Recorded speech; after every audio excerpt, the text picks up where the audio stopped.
Te agradecemos, Señor Santo, que nos permitas estar en este lugar. Gracias porque nos permites también, Señor, leer una porción de tu palabra.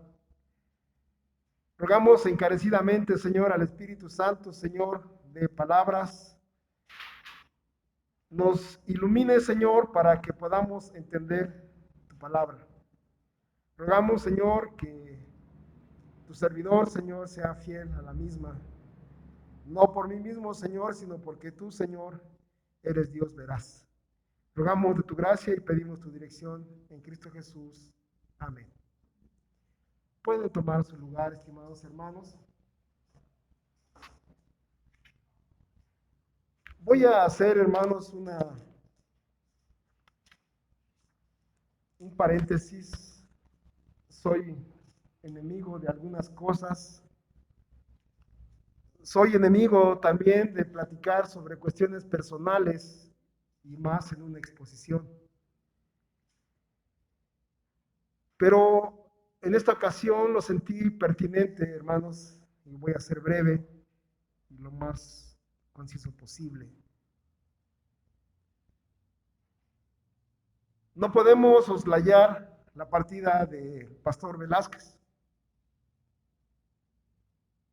Y el testimonio que un servidor breve tiene para ustedes es el siguiente. Y digo también que bueno que está en el matrimonio Silva, por lo que voy a decir. Para nosotros es sabido, lo conocemos de muchos años, al pastor lo conocimos durante muchos años, el pastor Velázquez. Muchos de nosotros, en el caso muy particular de un servidor, sabíamos de la existencia de una escuela llamada Seminario Juan Calvino. Qué bien que exista. Y estaba aquí en aquel entonces aquí pastoreando el pastor Ramírez. Qué bien. Y un servidor siempre se sintió ajeno a la institución. Siempre, porque no hubo ninguna correlación ni algo que me uniera a ellos. Recuerdo mucho en las predicaciones del pastor Velázquez, y para mí llegó a ser hasta chocante. Y siempre en sus predicaciones en esa época era los credos confesionales. Y yo cada vez que escuchaba predicar al hermano siempre decía, ya empezar este hermano con esto otra vez. ¿O me equivoco, hermano? La importancia tremenda del credo confesional en nuestra iglesia. Llegado el momento, hermanos, yo dije, bueno, pues algo han de tener, que para él son muy significativos. Y empiezo a darme a la tarea a leerlos. ¿Y cuál es el impacto tremendo que hay en mi mente? Y específicamente sobre este trabajo. Guido de Brès es el escritor de este trabajo. Ojo, no estamos ensalzando al hombre, a ninguno de los dos. Y yo siempre he dicho, hermanos, que este tipo de trabajos son un testimonio para nosotros de las luchas que la iglesia ha padecido en la historia. Y este trabajo fue encomendado a Guido de Brès para instruir a la iglesia en la sana doctrina. De ahí su importancia. Y la importancia que encontró el pastor Velázquez ahí, y que posteriormente como servidor de ustedes ahora, doy testimonio de ello.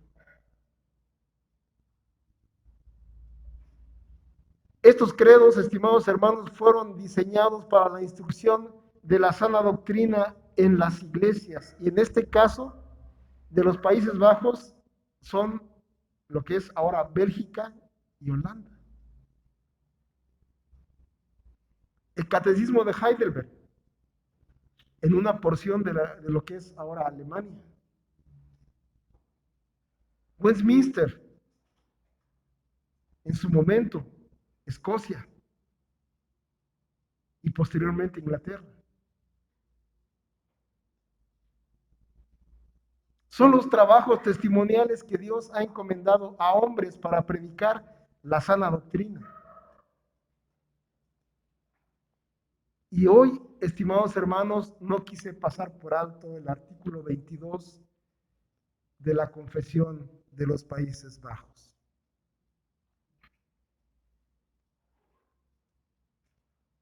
Esta confesión, hermanos, en su capítulo 22 que hemos mencionado, tiene algunos aspectos muy importantes que me gustaría destacar en este punto.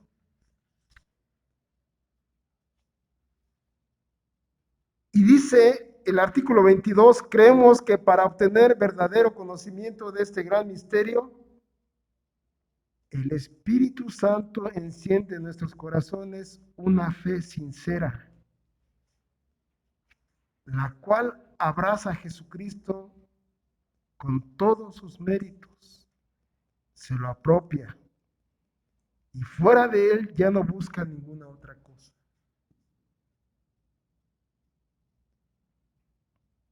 Porque necesariamente tiene que seguirse lo que no todo lo que es, perdón, porque necesariamente tiene que seguirse o que no todo lo que es necesario para nuestra salvación se halla en Jesucristo, o que sí, todo está en Él. Aquel que posee por la fe en Jesucristo tiene en Él su salvación completa. De modo que si se dijera que Cristo no es suficiente, por cuanto que además de Él es aún necesario algo más, sería una blasfemia demasiado impropia. ¿Qué significa todo esto, estimados hermanos? Nos encontramos en muchas ocasiones predicadores, iglesias, y enfáticamente la iglesia papista. Cuando va dentro de su liturgia a confesarse y le ponen una penitencia. Y siempre el perdón es etiquetado con algo que el hombre tiene que hacer.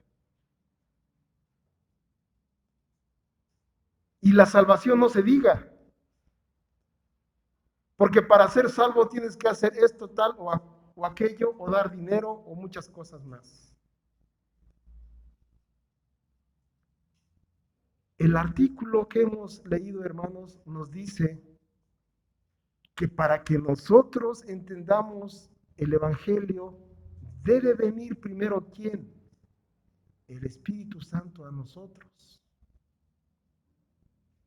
Y el ejemplo que yo encontré fehaciente de esto es aquí.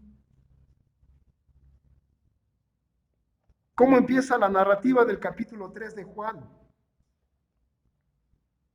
Había un hombre de los fariseos que se llamaba Nicodemo, un principal entre los judíos. Este vino a Jesús de noche y le dijo: Rabí, sabemos que has venido de Dios como maestro, porque nadie puede hacer estas señales que tú haces si no está Dios con él. ¿Creen ustedes que el hombre estaba actuando por sí mismo? No. Él ya había sido tocado por el Santo Espíritu del Señor. Y él mismo reconocía, hermanos. A veces nosotros no nos imaginamos el compromiso que es para un judío y más para un fariseo en su momento el reconocer a Jesucristo. Y por eso este hombre viene casi a escondidas a buscarlo y a someterse, diciendo,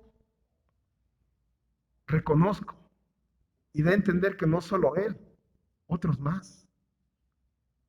Pero sabemos de la dureza del corazón de la gran mayoría del Sanedrín al cual pertenecían. ¿Qué quiero destacar con esto, estimados hermanos? Parafraseando lo que dice el apóstol Pablo,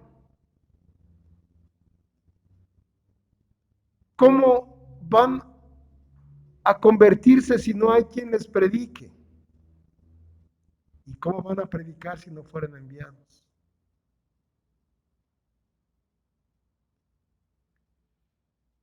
Ese es el orden, hermanos. El Espíritu Santo es el que actúa cuando nosotros escuchamos.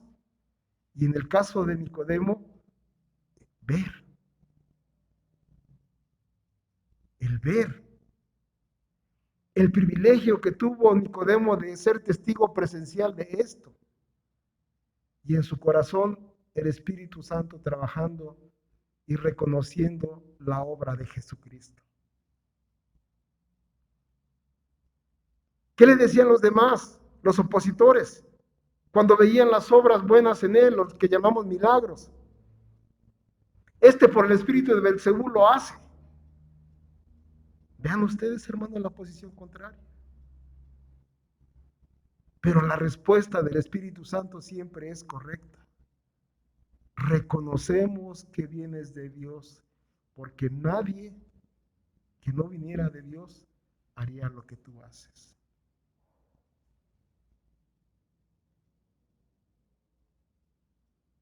Y continúa el diálogo. Jesús responde y dice, de cierto te digo, que el que no naciere de nuevo no puede ver el reino de Dios.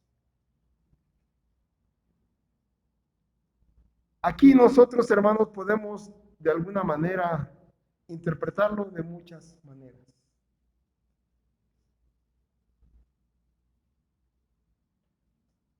Su servidor lo ha visto de una perspectiva muy particular en el sentido de creación, caída y redención. Y explico por qué.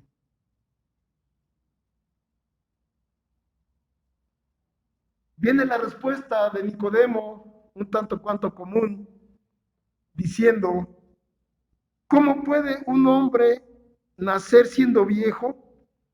¿Puede acaso entrar por segunda vez en el vientre de la madre y nacer? Y vean la respuesta. Jesús le dijo, de cierto te digo, que el que no naciere de agua y del Espíritu no puede entrar en el reino de los cielos. Lo que es nacido de la carne, carne es, y lo que es nacido del Espíritu, Espíritu es. Creación. Dios vio todo lo que había hecho y fue, ¿qué dice la Escritura en Génesis? Y fue bueno y en gran manera. Caída. Vino la serpiente a afectar a la corona de la creación que es el hombre a través de Eva. Con que dijo Dios que no puedes comer del árbol, ¿verdad? No, sí puedo comer. Solamente Dios me dijo del árbol de la ciencia del bien y el mal, no comerás, porque cuando comes o comieres de él, ciertamente morirás. ¿Y cuál es la respuesta? No morirán. Y aquí viene, hermanos, el encanto que es en la realidad muy actual. Seréis como Dios. ¿Y por qué digo que es actual, hermanos? El hombre se ha encargado de descubrir el orden ley y le ha llamado ciencia.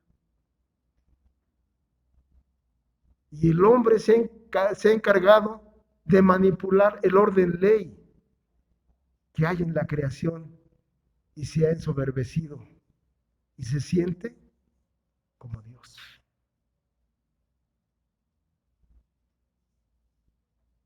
Vean ustedes cuán vigente está ese pensamiento en el hombre. Seréis como Dios. ¿Cómo nos enaltecemos cuando llegamos a ser, soy ingeniero, soy doctor, y vemos a los demás hacia abajo como si fuesen hormigas? ¿Qué dice el apóstol Pablo al respecto? ¿Qué tienes que no hayas recibido? Y si lo recibiste, ¿por qué te envaneces? La humildad.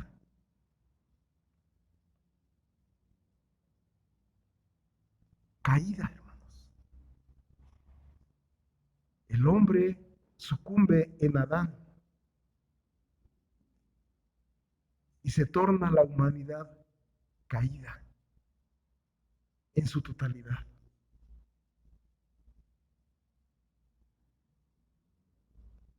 Dentro de la narrativa de Génesis 3 nos encontramos lo que han llamado y denominado el protoevangelio, la promesa de redención.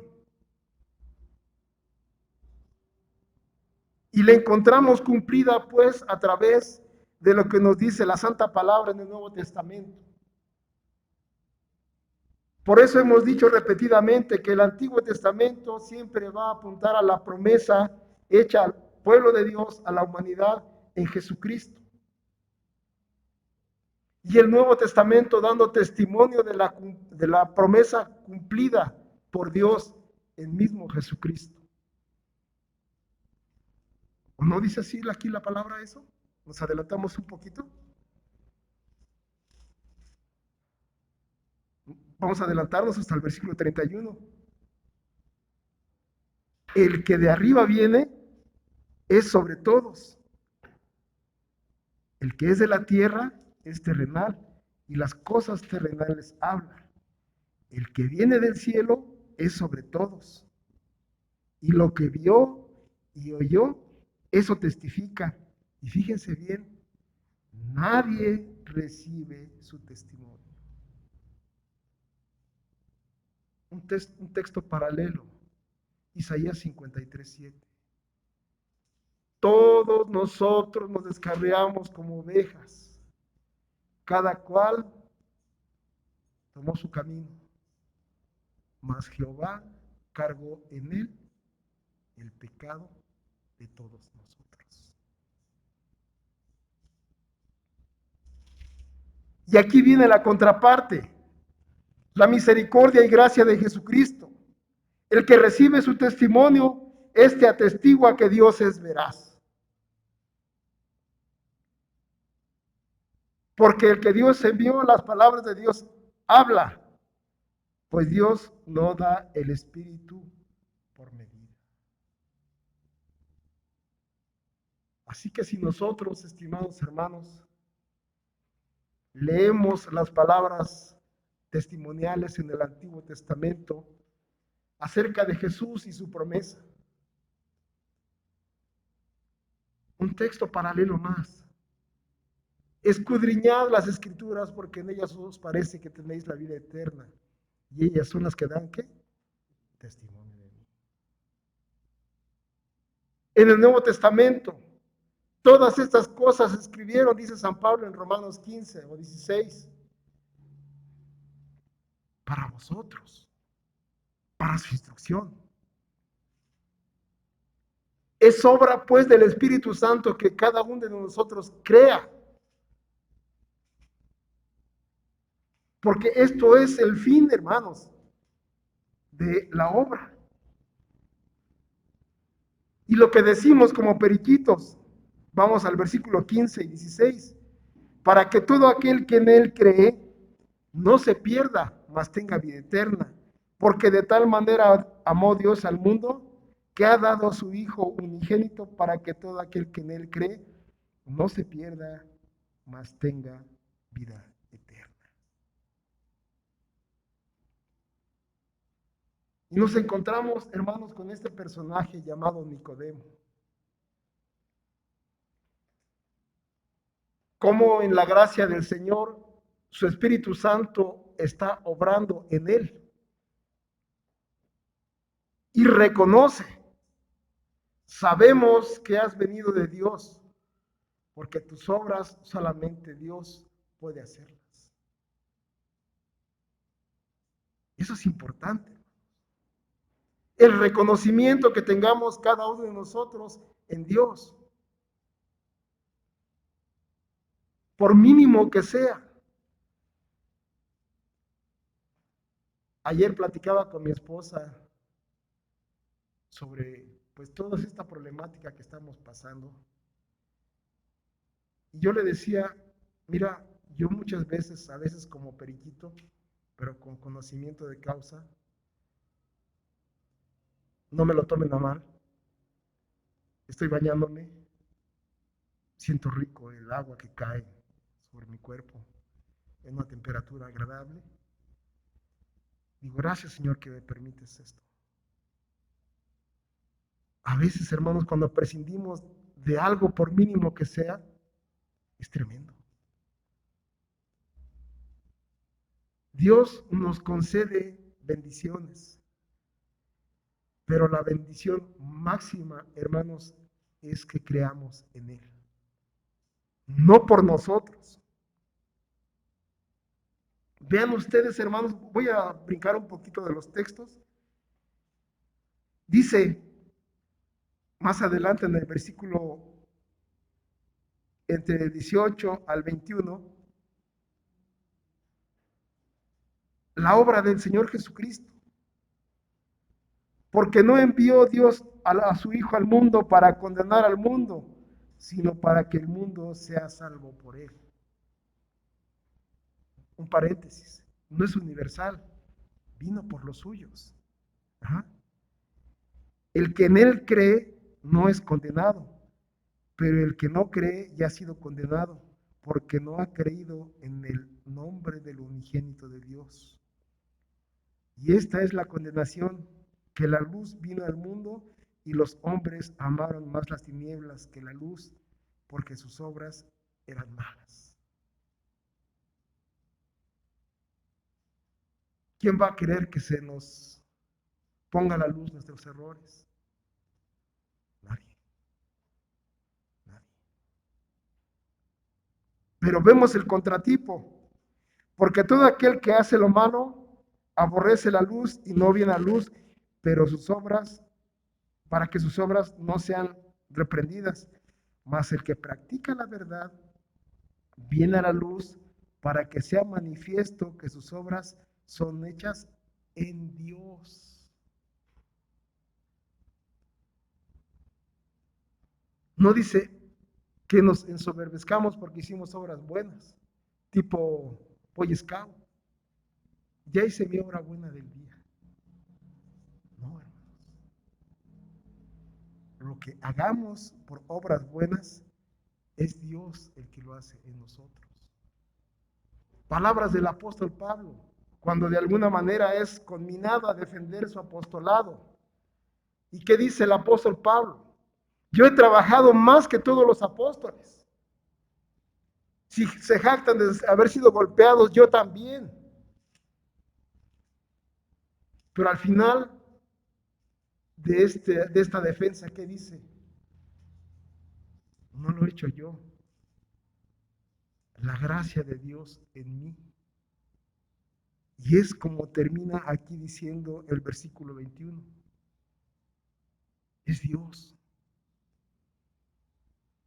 Porque la misma palabra nos da testimonio a cada uno de nosotros cómo es el hombre común, de continuo solamente el mal. No hay justo, no hay ni siquiera uno.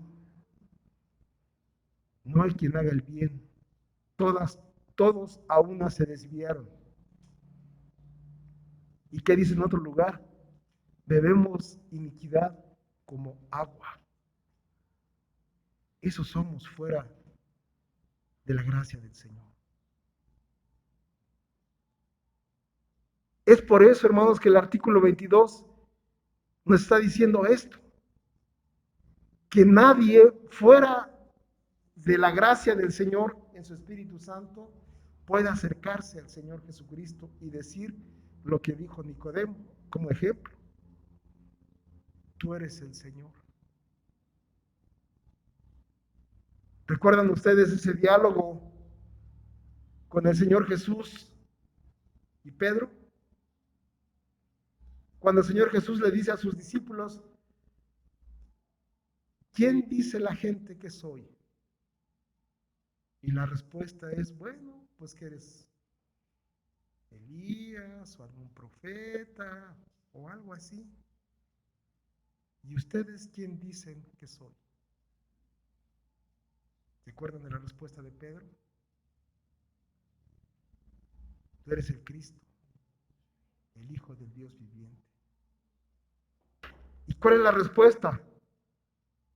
¿Una estimulación al ego? Ay, sí, Pedrito, tú eres bueno, tú eres el primario de todos. No.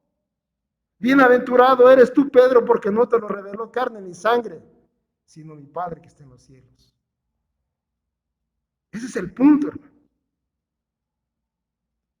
El Señor nos ha dado la gracia de creer en su nombre. El Señor nos ha dado ese privilegio tremendo. Y no solo creer, dar testimonio. Y que ese testimonio sea verdadero.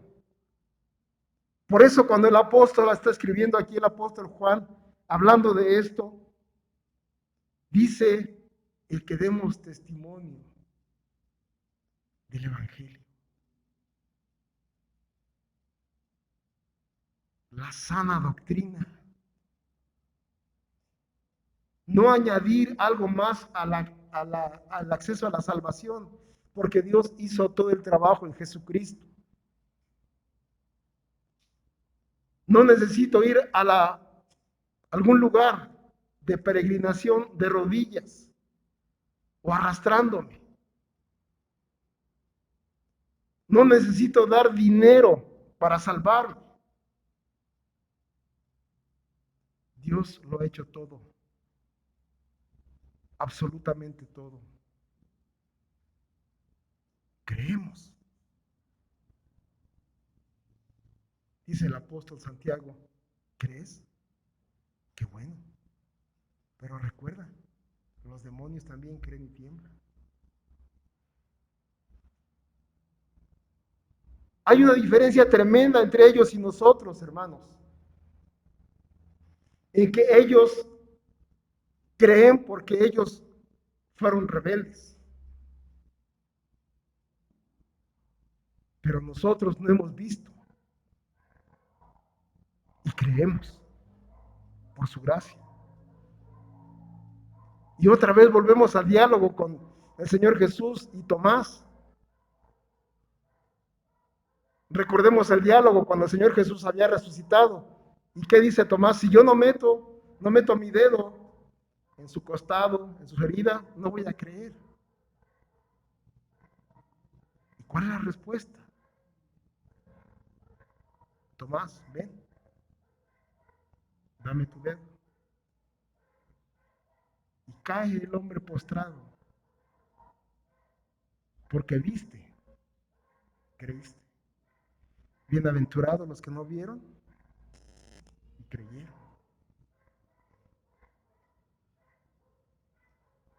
Estamos, hermanos, conminados a dar testimonio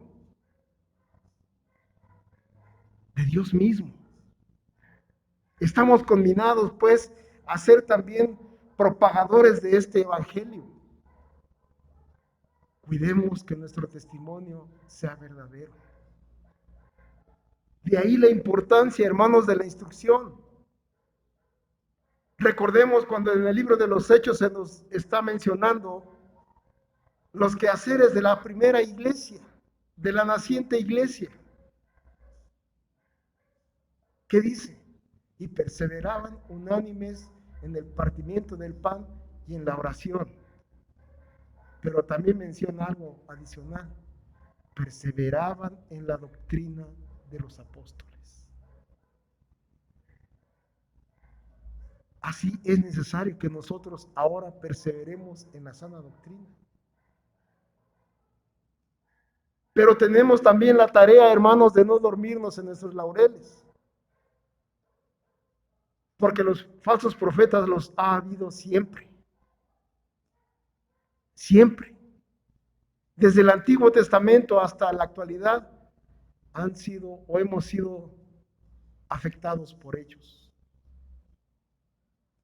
Y es por eso, hermanos, el celo, el coraje por la predicación correcta del Evangelio.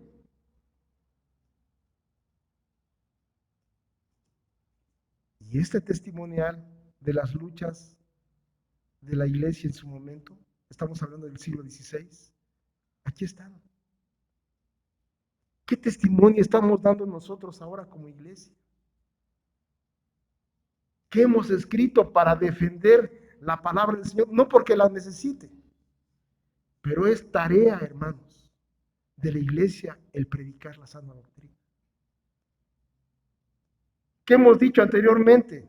Cuando vemos la narrativa, cuando el Señor Jesús viene y se encuentra con endemoniados, ¿cuál es la respuesta de ellos? Yo te conozco, tú eres el Hijo de Dios. ¿Y cuál es la respuesta del Señor Jesús? Enmudece, cállate. La predicación es tarea de la iglesia. Es tarea nuestra, hermanos, la predicación de la palabra. En su círculo inmediato. Ayer platicaba con la hermana María Elena y decía, pues sí, hermano, pues Dios nos ha bendecido. Le digo a la hermana María Elena, recuerde, hermana, me seréis testigos primeramente en donde, en Jerusalén, en Samaria y hasta lo último de la tierra. ¿Qué significa esto? Aparentemente nada. Pero su Jerusalén de cada uno de ustedes es su entorno familiar. Ese es su Jerusalén. Ahí me seréis testigos. En Samaria. ¿Por qué Samaria? Recuerden, hermanos, que Samaria en su origen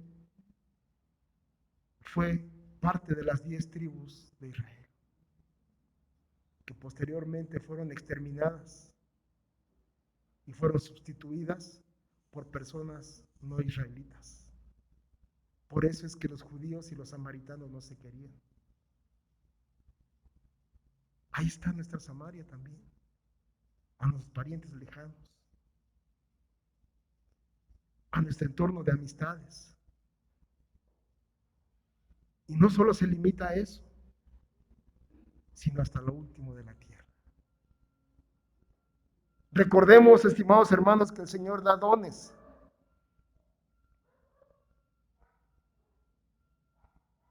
La palabra de Dios dice aquí, hermanos, y es donde quisiera también hacer un poco de énfasis. Palabra profética, hermanos. 3:14. ¿Alguien que lo lea, por favor?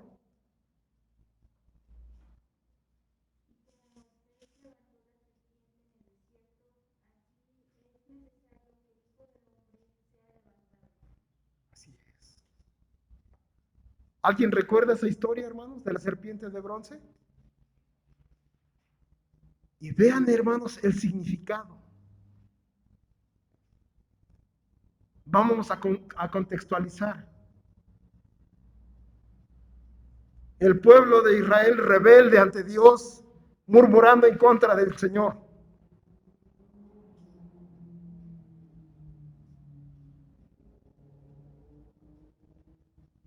Esos somos, hermanos.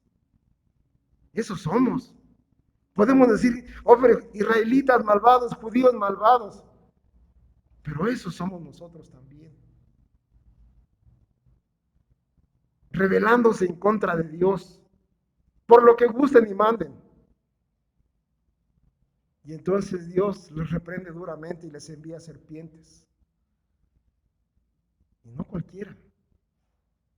Venenosas.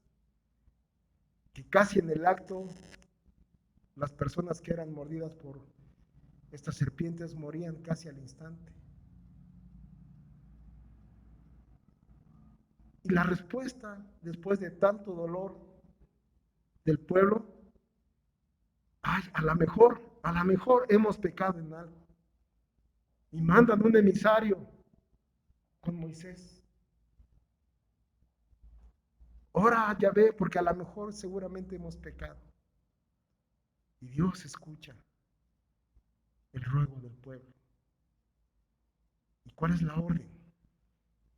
Y vean ustedes, hermanos, cómo todo esto ejemplifica y tipifica a Jesucristo. Hazte una serpiente de bronce y ponla entre el cielo y la tierra. Y todo aquel que sea picado por la serpiente, tan solo con que vea la serpiente de bronce, no va a padecer la muerte. Palabras del Señor Jesucristo. Así como la serpiente fue levantada en el desierto, así es necesario que el Hijo del Hombre, crucificado entre cielo y tierra. ¿Cómo tipifica esto a nuestro Salvador? Y vean ustedes cómo concluye. Como Moisés levantó la serpiente en el desierto, así es necesario que el Hijo del Hombre sea levantado para que todo aquel que en él cree no se pierda, mas tenga vida eterna. Y no es por el hombre mismo, sino es por Dios. Lo dice más adelante en el capítulo 14. No me elegisteis vosotros a mí, sino que yo os he elegido a vosotros para que vayáis y llevéis fruto, y vuestro fruto permanezca.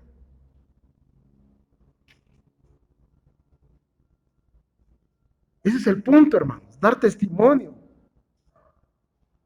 Y que nuestro testimonio sea veraz. Dijera el apóstol Pedro ahí en una de sus cartas, que para cuando seamos de alguna manera conminados a dar testimonio, lo demos bien. No es el yo pienso o yo creo. ¿Cuál era la distintiva de los profetas en el Antiguo Testamento? Palabra de Jehová. Palabra de Jehová. Nunca titubeos. Y veamos el testimonio de los primeros apóstoles, Priscila y Aquila también, predicando con vehemencia la palabra del Señor, convencidos en su corazón de que estaban en lo correcto. ¿Por qué? Porque estaban basados en la santa palabra del Señor. Y ese es el orden, hermanos. Creemos, porque en su gracia el Señor nos ha permitido creer. Ahora, la instrucción en la sana doctrina. Y después de eso, el testimonio. El testimonio. Jerusalén, Samaria y hasta lo último de la tierra. Esto es, hermanos, lo que dice parte de este trabajo. ¿Qué legado, hermanos, estamos dejando nosotros para las nuevas generaciones? ¿Qué estamos instruyendo a nuestros hijos? Quiera el Señor Dios librarnos y no ser como Elí. Quiere el Señor en su gracia que nos permita dar testimonio, buen testimonio del Evangelio. Y no por nosotros, hermanos, sino por la gracia de Dios en nosotros. De ahí, hermanos, la preocupación por la instrucción de la iglesia. De ahí la preocupación de los pastores en formar escuelas.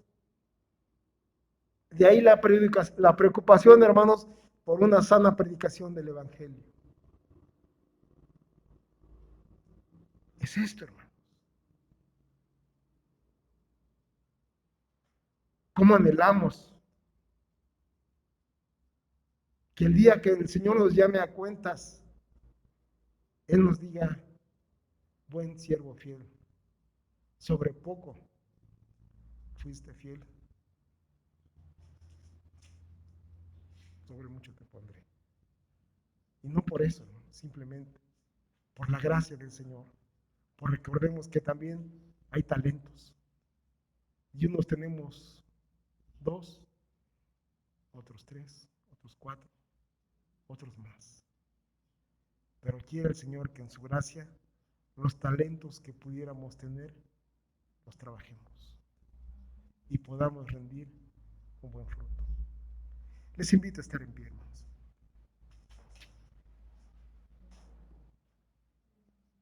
Te agradecemos, Señor Santo, tu palabra, Señor.